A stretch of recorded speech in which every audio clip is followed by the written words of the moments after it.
We have our guest, Colin Hanna, president of Let Freedom Ring USA, with us to talk a little bit more about the State of the Union address and some other issues. Colin, good morning. Good morning. First of all, with you guys. Some of us didn't stay up for the whole speech. I assume that you did. I wonder what your overall take was. Yes, I did. My overall take was that we didn't see the Obama that touched America in 2008 as a candidate.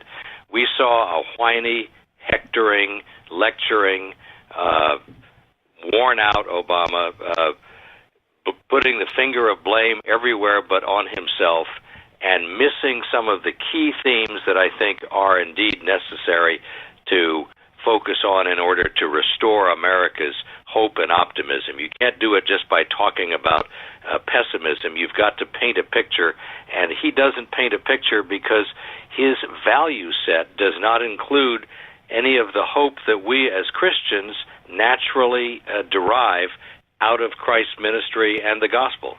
Colin, it's a shame you just don't express yourself. I was going to say, tell us how you really feel.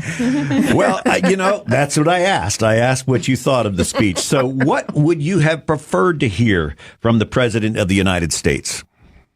Well, I'll tell you, you just pointed your finger at it a moment ago when you talked about Nikki Haley's response. I would prefer to see Nikki Haley or somebody with that same kind of grasp of the American dream and the American spirit, trying to motivate people the way, say, Ronald Reagan did, where he would bring people to their feet in unity, in common grasp of the great ideals of this nation, rather than lecturing and hectoring.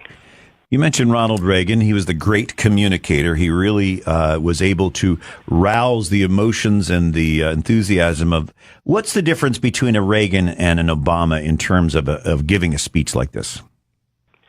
Well, I think any good leader must speak from his or her value set, and Obama's value set is profoundly secular, and therefore he praises diversity, which is an inherently empty concept. Diversity and tolerance by themselves are devoid of any intrinsic morality, whereas love and honor and respect and personal accountability are all qualities that I think are part and parcel of the American experience and have their own religious roots.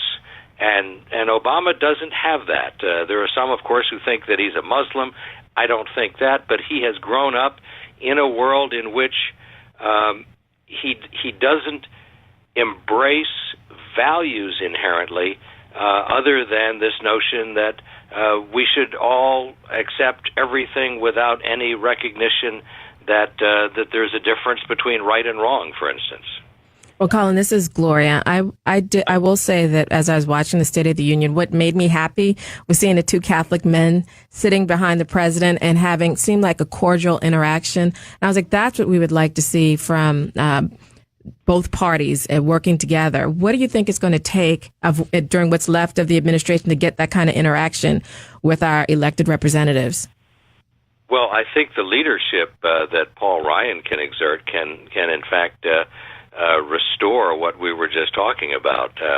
I'm not sure about Biden, but if you want to talk about the cameras looking at Catholics in the audience, how about the expressions on the face of the Little Sisters of the Poor? Mm-hmm. I was so glad to see them. They're so obvious, too, aren't they? Well, of course they were obvious, but also obvious, I think, was their expression of kind of bemused disapproval of the president, much like you might expect to see them in a classroom. Yeah. I've seen that expression on the Little Sisters before. Believe me, it comes from a good heart, and they do wonderful work.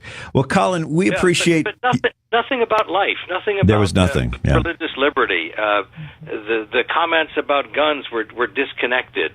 All of the stuff about foreign policy and ISIS, I think, was unconnected.